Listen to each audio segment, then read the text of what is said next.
धनंजय मुंडेंचा राजीनामा झाला, पण महायुती सरकारमधले आणखी 3 मंत्री आता विरोधकांच्या रडारवर आले। त्यामुळे महायुती सरकार स्थापन होताच महायुतीच्या मंत्र्यांसमोर अडचणींचा जणू डोंगरच उभा टाकलाय।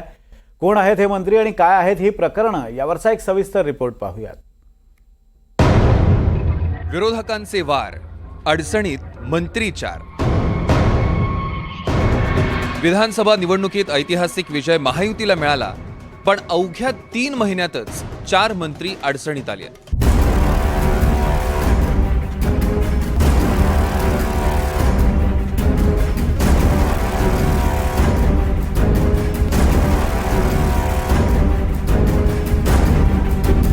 नुकताच राजीनामा दिलेल्या धनंजय मुंडे यांच्या पाठोपाठ माणिकराव कोकाटे, जयकुमार गोरे आणि गुलाबराव पाटील यांच्या अडचणीत आता वाढ झाली।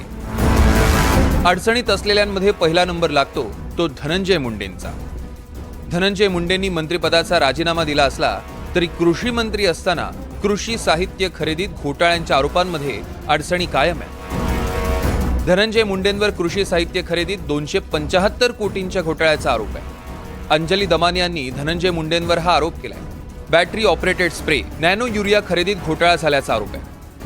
बॅटरी ऑपरेटेड स्प्रे मूळ किमतीपेक्षा जास्त दरानं विकत घेतल्याचा सुद्धा आरोप आहे। नॅनो युरियाच्या बाटल्याही मूळ किमतींपेक्षा जास्त दराने विकत घेतल्याचा आरोप आहे। तसंच सरकारचा GR निघण्यापूर्वीच कापूस साठवणूक बॅगांचे दर ठरवल्याचा आरोपही त्यांच्यावर आहे। संतोष देशमुख हत्या प्रकरणात वाल्मिक करारचा संबंध चार्जशीटमधून उघड झाला आणि NDTVने या हत्या प्रकरणातले फोटो सर्वात आधी समोर आणले आणि आणखीनच खळबळ उडाली। अखेर धनंजय मुंडेंनी या प्रकरणात राजीनामा दिला, पण तरीही कथित कृषी साहित्य खरेदी घोटाळ्यात त्यांच्या अडचणी कायम असल्याचं दिसून येत आहे। धनंजय मुंडेंनंतर दुसरा नंबर लागतो तो म्हणजे अजित पवारांचेच मंत्री माणिकराव कोकाटेंचा।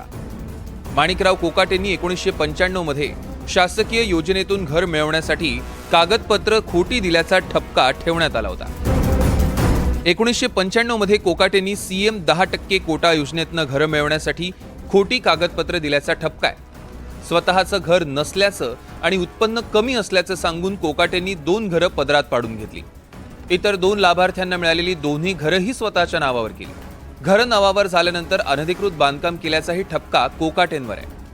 माजी मंत्री तुकाराम दिघोळेंनी या प्रकरणी कोकाटे बंधूंसह 4 विरोधात तक्रार केली होती। 1997 मध्ये कोकाटे बंधूंसह 4 विरोधात गुन्हा दाखल करण्यात आला।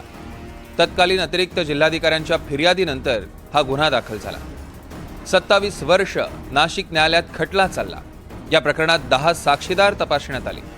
माणिकराव कोकाटेंसह त्यांचे भाऊ विजय कोकाटे यांनाही 2 वर्षांची शिक्षा सुनावण्यात आली होती।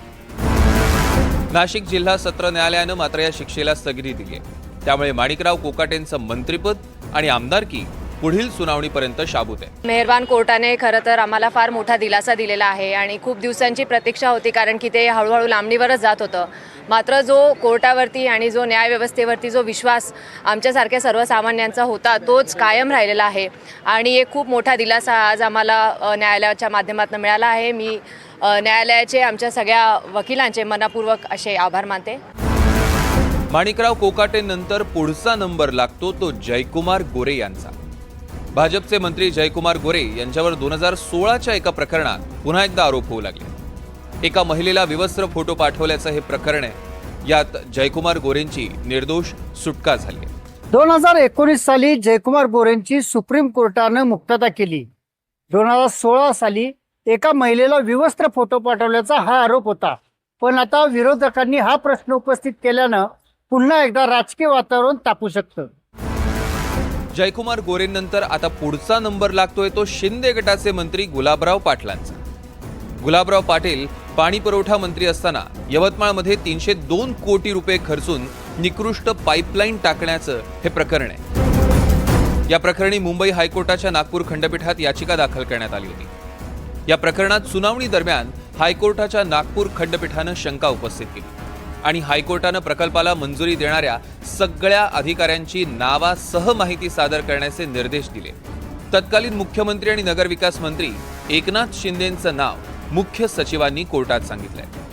हा प्रकरण शिंदे साहेब मुख्यमंत्री असतानाचं नाही आहे आणि अमृत योजनेच्या माध्यमातून यवतमाळमध्ये जे पाणीपुरवठा योजना झाली आणि अलाइनमेंटमुळे थोडंसं पाईप व्यवस्थित त्या ठिकाणी टाकल्या गेली नाही आणि पाईप जेव्हा प्रेशरनी फुटले तेव्हा शेतकऱ्यांचं मोठ्या प्रमाणात नुकसान झालं आणि तेव्हा जवळपास 50 लाख रुपयाचं शेतकऱ्याची जी नुकसान भरपाई आहे ती देण्याच्या संदर्भात भूमिका आम्ही सर्वांनी घेतली होती. राज्याच्या मुख्य सचिवांनी जरी कोर्टात तत्कालीन मुख्यमंत्री एकनाथ शिंदेंचं नाव दिलं असलं तरी या खात्यांचे मंत्री गुलाबराव पाटील होते. त्यामुळे आता हायकोर्ट पुढे या प्रकरणाच्या सुनावणी दरम्यान कोणता निर्णय देणार यावर पुढची गणितं अवलंबून असणार आहे. पण महायुतीचं सरकार अस्तित्वात येताच अवघ्या काही महिन्यातच मंत्र्यांच्या मागे अडचणींचा डोंगर उभा राहिला आहे एवढं मात्र नक्की. प्रवीण मुधोळकरसह ब्युरो रिपोर्ट NDTV मराठी.